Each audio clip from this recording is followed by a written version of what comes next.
the relief sought by the applicants falls within this court's exclusive jurisdiction, but disputes the contention that Rule 129I is unconstitutional. It also argues that because of the delay in launching the application, conducting a Section 89 inquiry before the impeachment committee has become legally impossible. Against this factual backdrop, this court was tasked with determining the following. One, whether this court has exclusive jurisdiction to entertain the matter, and if not, whether direct access is warranted.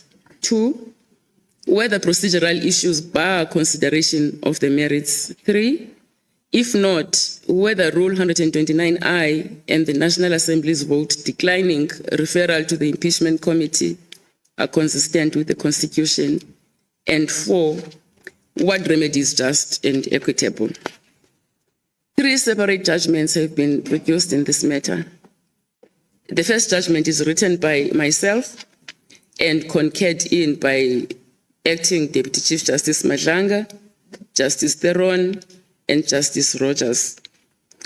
On exclusive jurisdiction, it finds that the Constitution imposes clear and specific obligations on the National Assembly to ensure executive accountability, to put in place effective mechanisms to maintain oversight of the exercise of national executive authority, and to take appropriate action in holding the President accountable.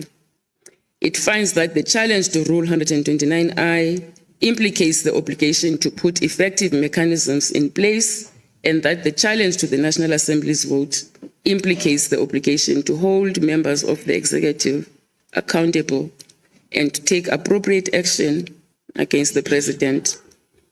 It holds that the fact that the applicants relied on rationality and legality review grounds does not remove it from this court's exclusive jurisdiction.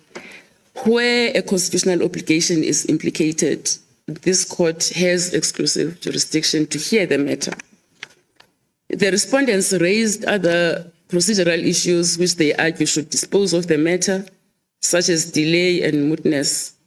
This application was brought nearly 14 months after the National Assembly took its decision in December 2022.